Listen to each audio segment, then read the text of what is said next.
유월절 엿새 전에 예수께서 베다니에 이르시니 이곳은 예수께서 죽은 자 가운데서 살리신 나사로가 있는 곳이라. 거기서 예수를 위하여 잔치할새 마르다는 일을 하고 나사로는 예수와 함께 앉은 자 중에 있더라. 마리아는 지극히 비싼 향유 곧 순전한 나드 한 근을 가져다가 예수의 발에 붓고 자기 머리털로 그의 발을 닦으니 향유 냄새가 집에 가득하더라. 제자 중 하나로서 예수를 잡아줄 가룟 유다가 말하되 이 향유를 어찌하여 300데나리온에 팔아 가난한 자들에게 주지 아니하였느냐 하니 이렇게 말함은 가난한 자들을 생각함이 아니요 그는 도둑이라 돈깨를 맞고 거기 넣는 것을 훔쳐가미러라. 예수께서 이르시되 그를 가만두어 나의 장례할 날을 위하여 그것을 간직하게 하라. 가난한 자들은 항상 너희와 함께 있거니와 나는 항상 있지 아니하리라 하시니라. 유대인의 큰 무리가 예수께서 여기 계신 줄을 알고 오니 이는 예수만 보기 위함이 아니요 죽은 자 가운데서 살리신 나사로도 보려 함이로라. 대제사장들이 나사로까지 죽이려고 모의하니 나사로 때문에 많은 유대인이 가서 예수를 믿음이로라.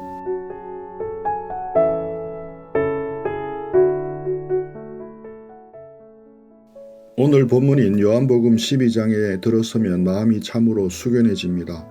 주님의 십자가가 코앞으로 다가왔기 때문입니다. 주님의 공생애가 끝을 향해 달려갑니다.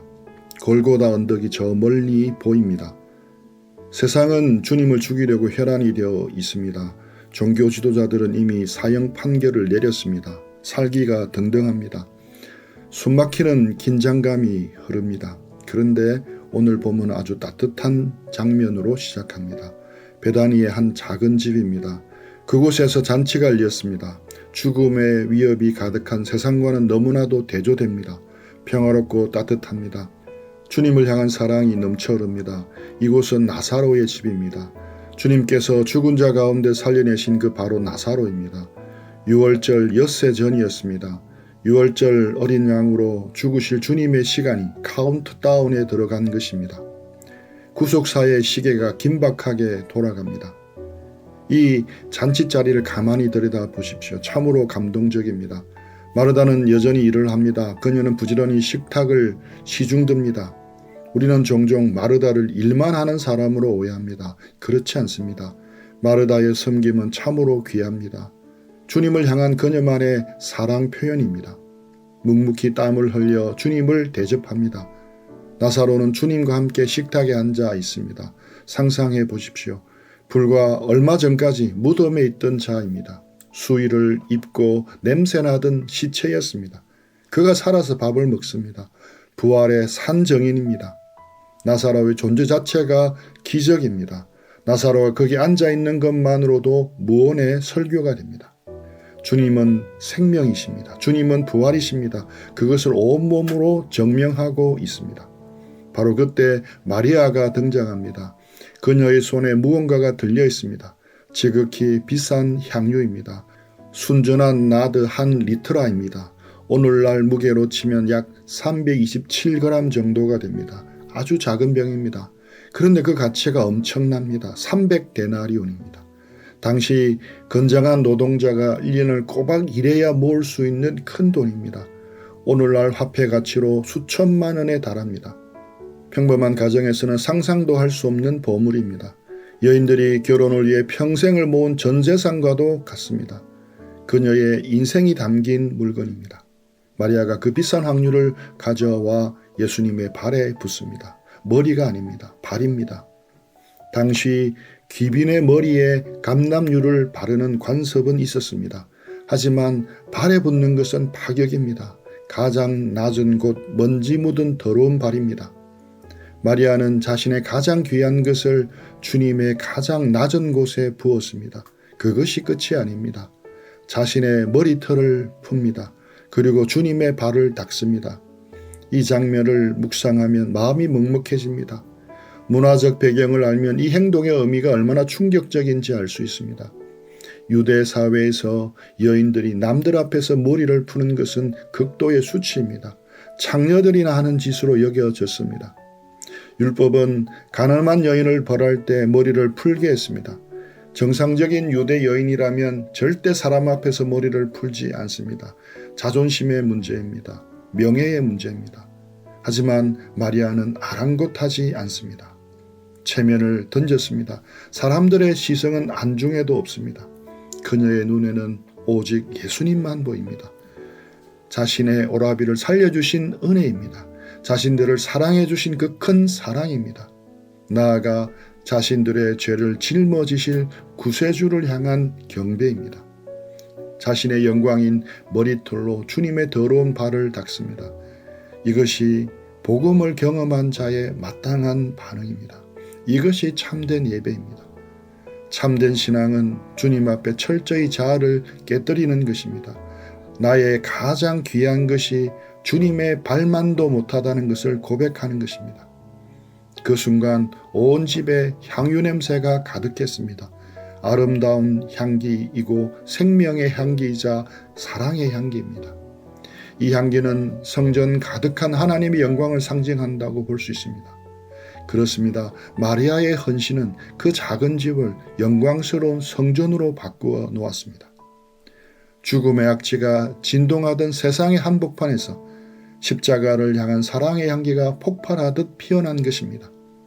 그런데 이 은혜의 자리에 찬물을 끼얹는 자가 있습니다. 가룟 유다입니다. 그가 화를 냅니다. 5절, 이 비싼 것을 왜 허비하느냐? 300데나리온에 팔아 가난한 자들에게 주었으면 얼마나 좋았겠느냐? 참으로 그럴듯한 말입니다. 합리적이고 실용적입니다. 도덕적으로 올바르고 사회정의를 추구하는 듯 보입니다. 그러나 요한은 단호하게 그의 정체를 폭로합니다. 그는 가난한 자를 생각한 것이 아니었습니다. 돈괴를 맡은 자로서 돈을 훔치려는 탐욕이 있었습니다. 교회 안에 유다와 같은 위선자가 분명히 있습니다. 거룩한 명분을 내세웁니다. 이웃사랑을 빙자하고 합리성을 주장합니다. 그러나 속에는 탐욕이 가득합니다. 영적인 가치를 세상적인 계산기로 두드리는 자들입니다. 유다의 눈에는 마리아의 행동이 허비로 보였습니다. 아깝다는 것입니다. 예수님께 그렇게까지 할 필요가 있냐는 것입니다. 적당히 하라는 것입니다. 오늘날 우리의 신앙도 이렇지 않습니까?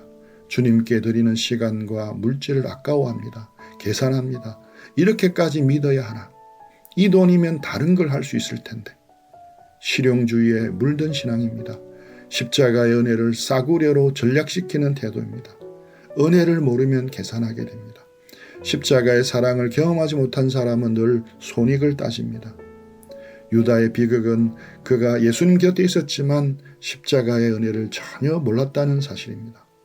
주님께서 마리아를 변호하십니다. 그를 가만히 두어라. 나의 장래할 날을 위하여 그것을 간직하게 하라. 주님은 마리아의 행동에서 십자가를 보셨습니다. 마리아가 십자가의 죽음을 온전히 이해했는지는 알 수 없습니다. 그러나 그녀의 넘치는 사랑은 결과적으로 주님의 죽음을 준비하는 거룩한 예식이 되었습니다. 주님은 가난한 자들은 항상 너희와 함께 있거니와 나는 항상 있지 아니하리라고 말씀하십니다. 이 말씀은 구제를 하지 말라는 뜻이 아닙니다. 우선순위의 문제입니다. 예수 그리스도의 십자가 대속 사역은 인류 역사상 단 한 번뿐인 절대적인 사건입니다. 구제와 봉사도 중요합니다. 그러나 주님을 향한 절대적인 경배와 헌신이 먼저입니다. 복음이 우선입니다. 그리스도와의 연합이 먼저입니다. 형제자매 여러분, 주님은 지금 십자가로 가고 계십니다. 우리를 살리려고 가십니다. 하나님의 아들이 살을 찢고 피를 쏟기 위해 가시는 길입니다. 마리아는 그 길을 향기로 덮어드렸습니다. 이야기는 여기서 끝나지 않습니다. 많은 유대인들이 몰려왔습니다. 예수님도 보고 죽었다가 살아난 나사로도 보기 위함입니다. 그러자 대제사장들이 끔찍한 모의를 합니다. 나사로까지 죽이려고 합니다. 참으로 어리석고 무서운 제약입니다. 죽음에서 살아난 사람을 다시 죽이려 하다니 이 얼마나 헛된 짓입니까? 나사로 때문에 많은 유대인들이 예수님을 믿었습니다. 나사로는 아무 말도 하지 않았습니다. 단지 살아있을 뿐입니다. 그러나 그의 존재 자체가 복음이었습니다. 부활의 능력이었습니다. 세상은 그 증거를 지우려고 합니다. 빛이 비치니 어둠이 발악을 합니다. 예수님을 따르는 길에는 이처럼 영적 전투가 뒤따릅니다. 나사로처럼 표적이 될 수 있습니다. 형제자매 여러분, 여러분의 삶은 어떻습니까? 여러분에게는 마리아의 향유가 있습니까? 자존심을 꺾고 주님 발 앞에 엎드리는 눈물이 있습니까? 체면을 버리고 내 가장 귀한 것을 깨뜨려 드리는 헌신이 있습니까? 우리가 주님께 헌신하면 세상은 우리를 향해 허비한다고 조롱할 것입니다. 유다처럼 손가락질할 것입니다. 적당히 믿으라고 할 것이고. 그러나 흔들리지 마십시오. 주님께서는 기억하십니다. 주님께서는 칭찬하십니다. 우리가 깨뜨린 그 작은 옥합이 십자가의 보혈과 섞여 온 세상을 구원하는 능력이 됩니다. 우리 모두는 죽은 자 가운데서 살아난 나사로와 같습니다. 죄와 허물로 영원히 죽었던 우리입니다. 그런 우리를 주님께서 십자가의 피로 살려내셨습니다. 우리는 그저 주님의 식탁에 앉아있는 것만으로도 은혜입니다. 살아 숨쉬는 것 자체가 기적입니다. 우리의 존재로 주님을 증거해야 합니다. 세상이 우리를 미워하고 핍박할지라도 두려워하지 마십시오. 우리 안에는 세상이 감당 못할 부활의 생명이 있습니다. 십자가를 바라보십시오. 마리아가 옥합을 깨뜨렸듯이 주님은 십자가에서 자신의 몸을 깨뜨리셨습니다. 마리아의 향유 냄새가 온 집에 진동했듯이 주님의 보혈의 향기가 온 우주를 덮었습니다. 그 은혜로 우리가 삽니다. 그 사랑으로 우리가 호흡합니다. 이제 우리가 응답할 차례입니다. 우리 자신과 우리의 것을 주님께 드리는 것을 아까워하지 마십시오. 계산하지 마십시오. 주님을 위해서 거룩한 낭비를 하기를 축복합니다. 삶을 깨뜨리십시오. 시간을 깨뜨리십시오. 물질을 깨뜨려 주님의 십자가의 길을 예배하십시오. 그래서 우리가 있는 삶의 자리마다, 가정마다, 일터마다 그리스도의 십자가 향기를 진동시키는 거룩한 백성들 다 되기를 축복합니다. 우리 들은 말씀 생각하면서 기도하고 적용하고 묵상하는 시간들 가지겠습니다.